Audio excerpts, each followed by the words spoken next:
Imaginem um viking. Qual é a primeira coisa que vos vem à cabeça? Provavelmente, um guerreiro enorme, barbudo, vestido com peles, com um machado numa mão e um capacete maciço com cornos na cabeça.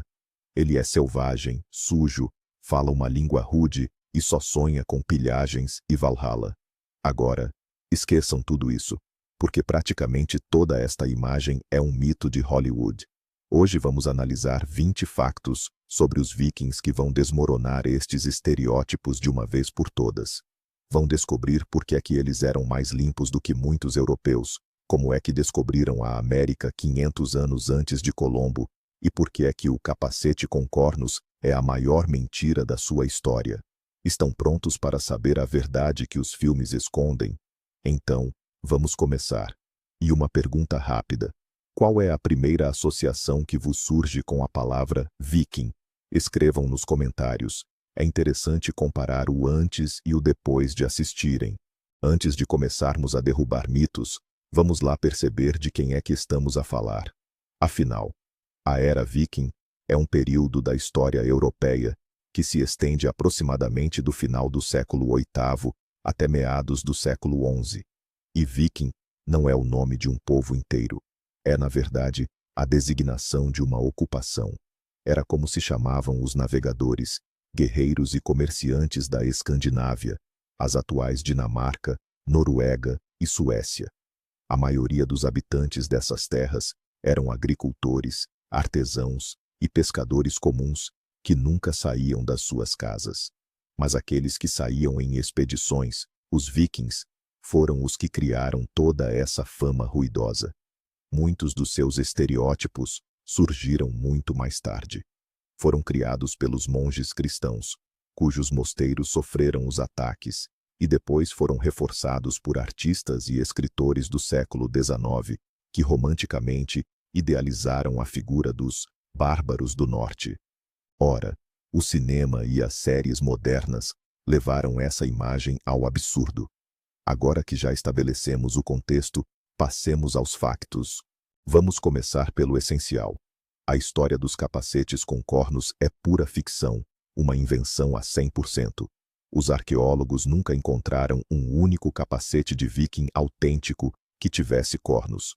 Os únicos artefactos semelhantes descobertos na Escandinávia datam da Idade do Bronze, o que significa que foram criados 1000 anos antes da Era Viking, e muito provavelmente eram usados em rituais.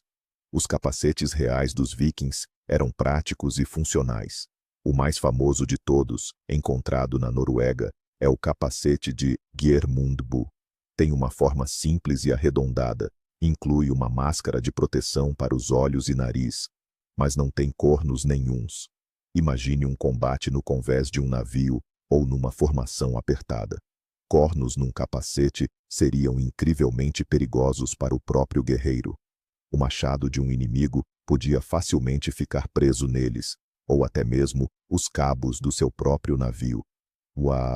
Este mito foi popularizado pelo artista Carl Emil Doppler, que criou os figurinos para a ópera de Wagner, O Anel do Nibelungo, em 1876. A sua imagem pitoresca e chamativa pegou, e ainda hoje é largamente replicada na cultura popular. Ao contrário da imagem de bárbaros sujos, os vikings eram, na verdade, obcecados pela limpeza e pelos cuidados pessoais. Nos seus sepultamentos, os arqueólogos encontram uma enorme quantidade de pentes, navalhas, pinças e até mesmo hastes especiais para a limpeza dos ouvidos, feitas de osso ou metal. Cada viking, homem ou mulher, possuía o seu próprio kit de higiene pessoal. O cronista inglês do século XIII, João de Wallingford, chegou a reclamar que os vikings dinamarqueses eram demasiado populares entre as mulheres inglesas, pois eles penteavam o cabelo todos os dias, tomavam banho todos os sábados e mudavam de roupa regularmente. A propósito, a própria palavra para sábado, nas línguas escandinavas, lørdag ou lørdag, deriva do nórdico antigo laugardagr, que se traduz literalmente como dia da lavagem ou dia de banho. Assim, enquanto o resto da Europa tomava banho, Na melhor das hipóteses, apenas algumas vezes por ano, os vikings tinham rituais de higiene semanais.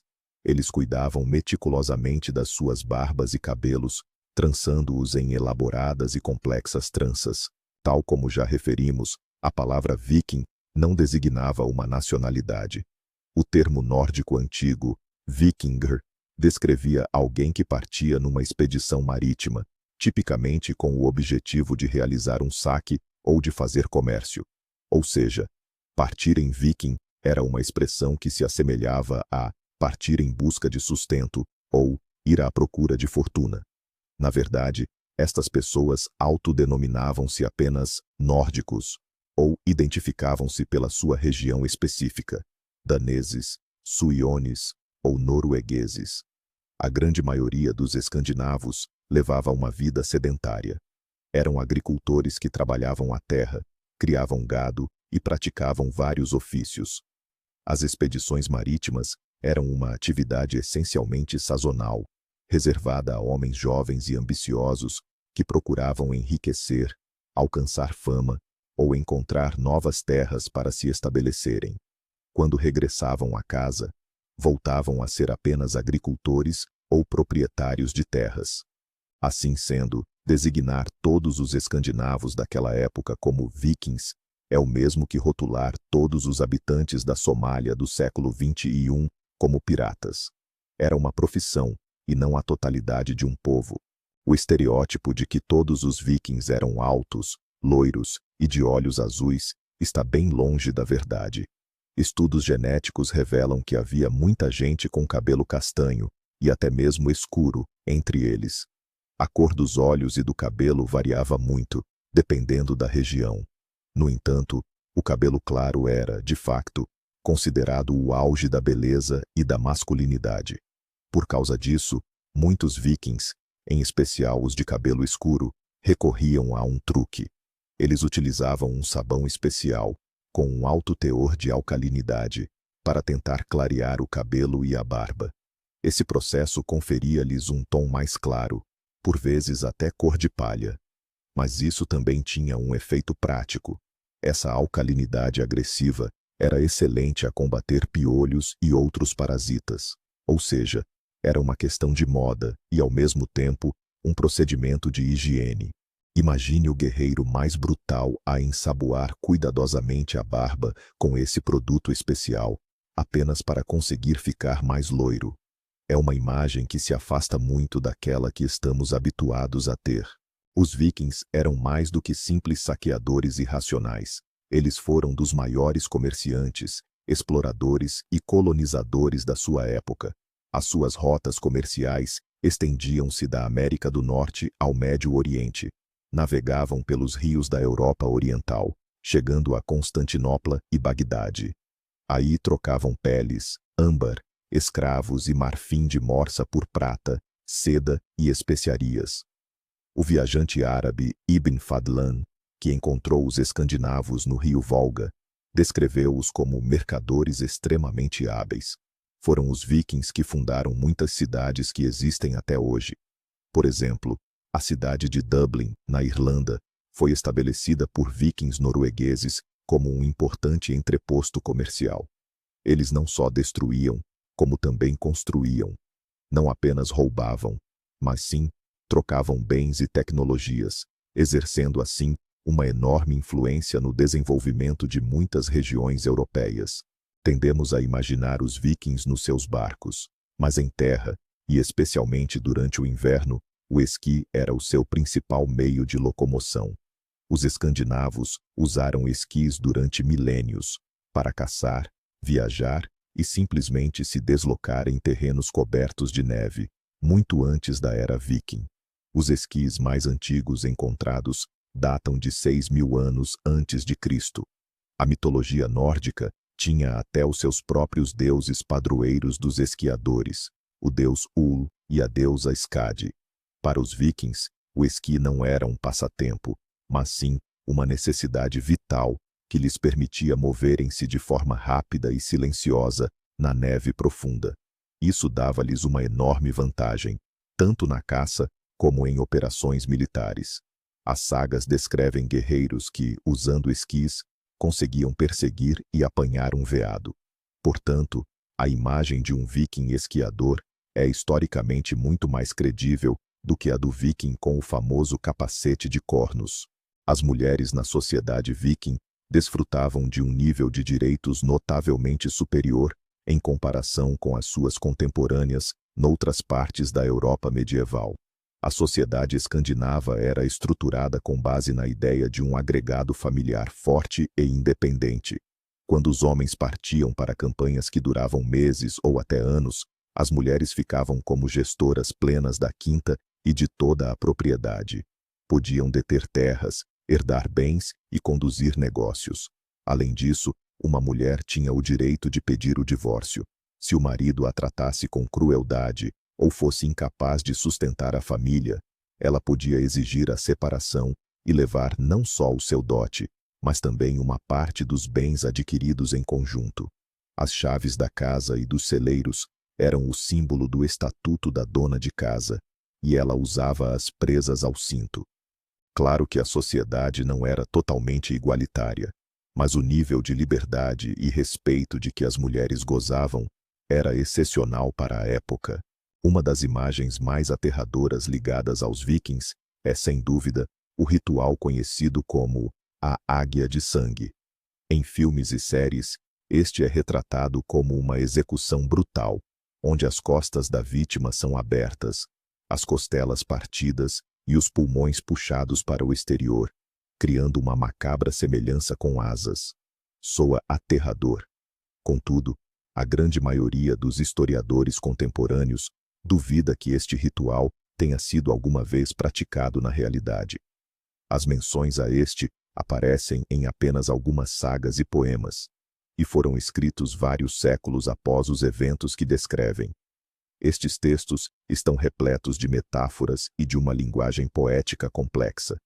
É perfeitamente possível que a Águia de Sangue não passasse de um recurso literário usado para descrever a morte particularmente cruel de um inimigo, em vez de um procedimento real. Ou, alternativamente, pode ter sido propaganda de autores cristãos que procuravam retratar os pagãos vikings como seres o mais selvagens e desumanos possível. Não existem provas arqueológicas ou históricas diretas que comprovem a existência desta execução. A ideia de um único império viking ou de um só rei a governar todos os nórdicos é pura ficção. A Escandinávia, naquela época, estava dividida numa miríade de pequenos domínios, geridos por chefes locais, conhecidos como konungs ou jarls. Estes chefes estavam em constante rivalidade e guerra uns com os outros por terra, poder e influência. Os exércitos vikings que vemos nos filmes, a tomar Paris ou Londres de assalto, raramente eram as tropas de um único reino. Na maioria das vezes, eram forças combinadas de vários chefes que se juntavam para uma expedição específica e depois se desfaziam novamente.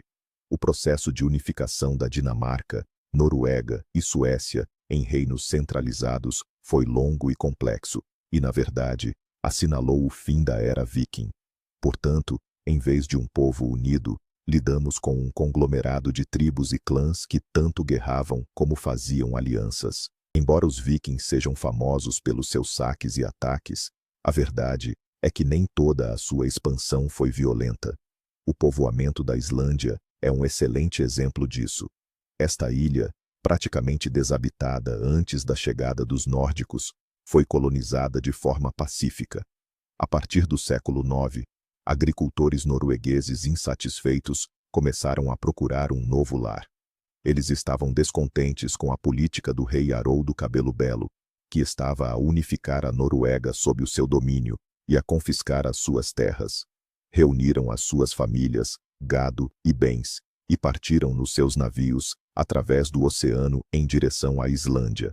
Lá, fundaram novas quintas e criaram uma sociedade única, sem rei, governada através de um sistema de assembleias gerais conhecido como Althing. Não foi uma conquista, mas sim uma migração em busca de liberdade e novas oportunidades. Da mesma forma, povoaram as ilhas Faroé e Shetland, bem como a Groenlândia. Isto mostra que eles eram não só guerreiros, mas também corajosos pioneiros e agricultores. O verdadeiro milagre tecnológico dos vikings não era a espada ou o machado, mas sim o seu navio, conhecido como Drakkar ou Langskip. Estas embarcações eram o auge da engenharia da sua época. O seu casco era construído usando a técnica clinker, onde as tábuas de revestimento se sobrepunham. Isto tornava-o simultaneamente extremamente resistente e surpreendentemente flexível. O navio podia, literalmente, dobrar-se ao sabor das ondas, em vez de se partir. Tinham um calado muito reduzido, o que lhes permitia atracar em praticamente qualquer praia e navegar rio acima, apanhando os inimigos de surpresa. No entanto, eram suficientemente resistentes e estáveis para atravessar o oceano aberto. A forma simétrica da proa e da popa permitia-lhes mudar rapidamente a direção da marcha, sem a necessidade de manobrar a embarcação. Estes navios eram rápidos, manobráveis e incrivelmente versáteis. Foi precisamente graças a esta inovação que a própria era viking se tornou possível, uma era marcada por longas viagens, intenso comércio e, claro, pelos famosos saques. A imagem do viking que só comia carne assada e bebia cerveja em cornos gigantes está muito longe da realidade. Eles eram, acima de tudo, agricultores, e a sua alimentação baseava-se no que conseguiam cultivar ou recolher. A base da sua dieta eram os cereais, cevada, centeio e aveia, que usavam para fazer pão, papas e cerveja. Os laticínios também desempenhavam um papel importante: leite, queijo e o ascair, uma espécie de iogurte. Cultivavam vegetais como couve, ervilhas, favas e cebola. Claro que comiam carne de gado, vacas, ovelhas e porcos. Mas isso acontecia sobretudo em dias de festa. Nas zonas costeiras, o peixe era a principal fonte de alimento, podendo ser salgado, seco ou fresco. Também recolhiam frutos silvestres, nozes e cogumelos. No final, a sua dieta era bastante equilibrada e nutritiva, o que lhes garantia força e saúde. Para os escandinavos, a família e o clã eram o centro de tudo. A honra da família estava acima de tudo.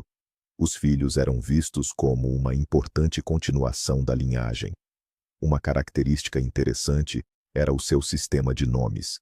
Eles não tinham apelidos no sentido moderno da palavra. A criança recebia um nome próprio, e o que servia como apelido era o nome do pai, acrescido de son, filho, para os rapazes, ou dóttir, filha, para as raparigas. Assim, um filho de Erik chamado Leif seria Leif Erikson, e a sua filha Astrid seria Astrid Eriksdóttir. Este sistema, aliás, ainda é usado na Islândia. Quando uma criança nascia, o pai tinha de a reconhecer oficialmente, pegando-a ao colo.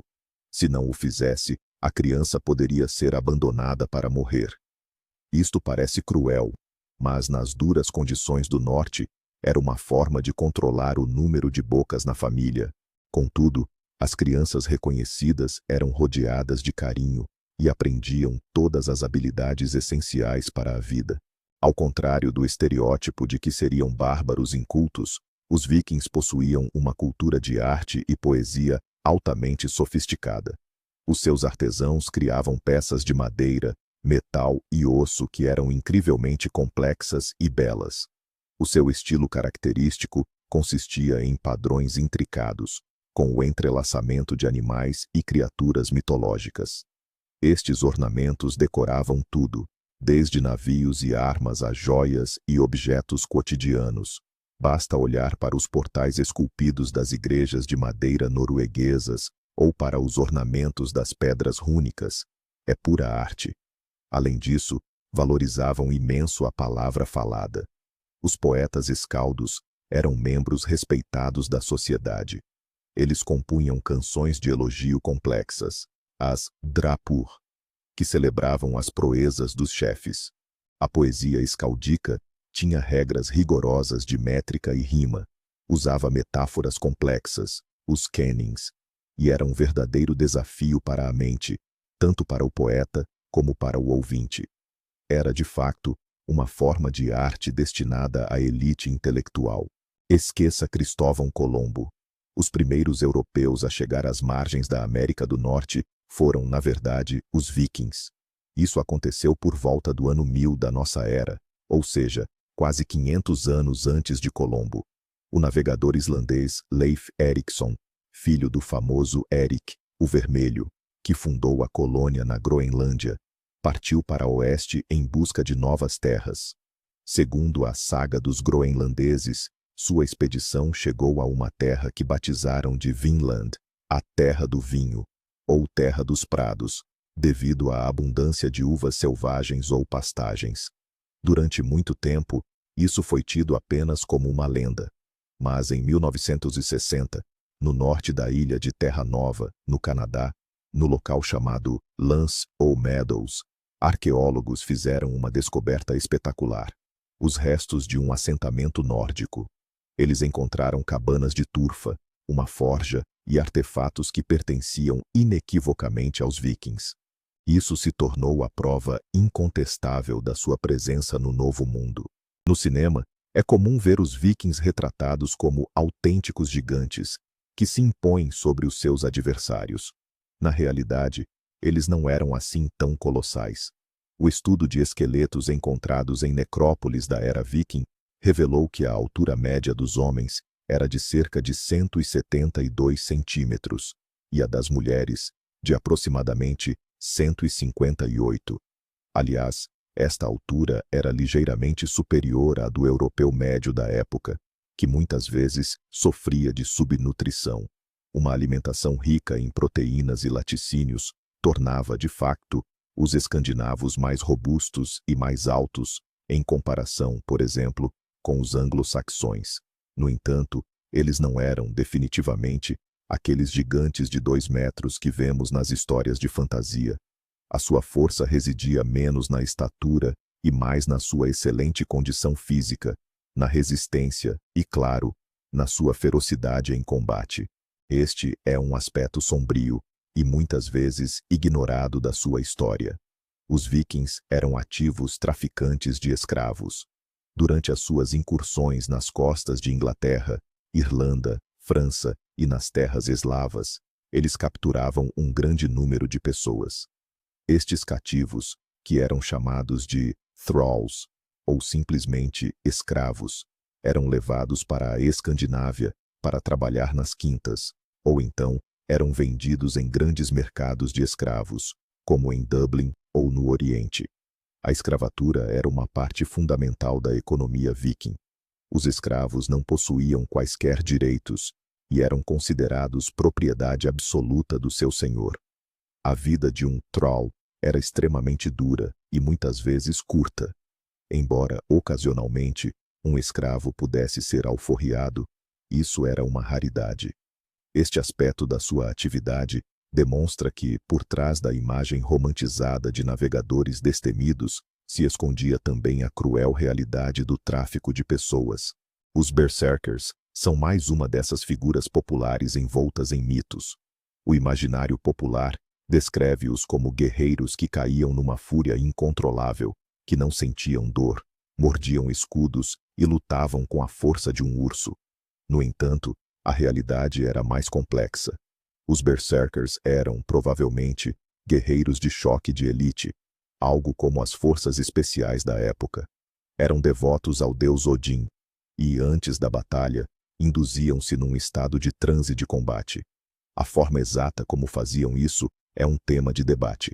Poderia ser através de danças rituais, autossugestão, ou especula-se, o uso de substâncias psicotrópicas, como o Amanita muscaria, embora não haja evidências concretas desta última hipótese. Neste estado, eles eram de facto extremamente perigosos e aterrorizavam os inimigos. Contudo, após o combate, sentiam um esgotamento e uma fraqueza intensos. Mais tarde, à medida que o poder real se consolidou na Escandinávia, os berserkers foram marginalizados e considerados criminosos, visto que a sua fúria descontrolada representava uma ameaça à ordem social. As runas são o antigo alfabeto germânico usado pelos vikings para a escrita. No entanto, ao contrário dos clichês de fantasia, as runas não eram primariamente símbolos mágicos destinados a feitiços. O seu principal propósito era, na verdade, bastante prático. Com elas, gravavam inscrições em pedras memoriais para honrar os seus mortos, marcavam as suas posses para que não fossem roubadas e deixavam mensagens curtas, similares aos grafitis modernos. Claro que, tal como qualquer símbolo no mundo antigo, as runas também podiam ser usadas para fins rituais, como na adivinhação ou gravadas em amuletos para a sorte. Mas esta não era a sua função primordial. Para os vikings, as runas eram, acima de tudo, um instrumento de escrita e de perpetuação da memória, e não de feitiçaria. A arte de ler e gravar runas era dominada por poucos, o que fazia com que os mestres de runas fossem indivíduos altamente respeitados. A era viking não terminou de forma abrupta numa única e grande batalha. Foi um processo gradual que se estendeu por décadas. Uma das principais razões para o seu fim foi a cristianização da Escandinávia. A adoção do cristianismo mudou a sua cosmovisão, e a Igreja não via com bons olhos os saques violentos contra os seus irmãos de fé. Outra causa importante foi a formação de estados centralizados na Escandinávia, seguindo o modelo europeu.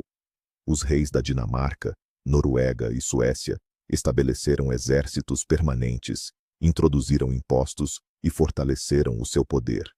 Isto tornava as expedições dos líderes independentes menos vantajosas e desnecessárias. O ano de 1066 é frequentemente considerado, de forma simbólica, o ponto final da era viking. Nesse ano, o rei norueguês Harald, o Severo, tentou conquistar a Inglaterra, mas foi derrotado e morto na Batalha de Stamford Bridge.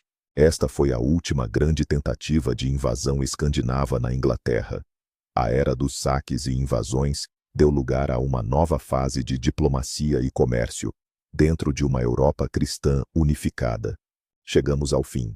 Vamos então fazer um balanço. Os verdadeiros vikings eram muito diferentes da imagem que a cultura popular lhes dá.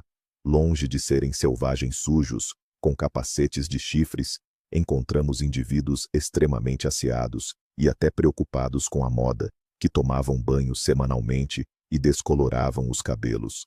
Em vez de meros saqueadores, revelaram-se comerciantes habilidosos, exploradores corajosos e pioneiros que, de facto, descobriram a América. Descobrimos que as suas mulheres desfrutavam de direitos surpreendentes para a época e que a sua arte e poesia eram complexas e requintadas. A principal conclusão é esta: a história real revela-se sempre mais complexa, multifacetada e muito mais fascinante do que qualquer estereótipo. O mundo dos vikings era composto não só por guerreiros, mas também por agricultores, artesãos, poetas e navegadores, cujo legado perdura na cultura e nas línguas de muitas nações. Obrigado por terem assistido a este vídeo até ao fim. Se esta abordagem vos deu uma nova perspectiva sobre os vikings, deixem o vosso gosto e subscrevam o canal para não perderem futuras revelações históricas. E agora, a grande questão: qual destes 20 factos vos surpreendeu mais? Ou talvez saibam de outro mito que não mencionamos? Escrevam sobre isso nos comentários. Vamos debater.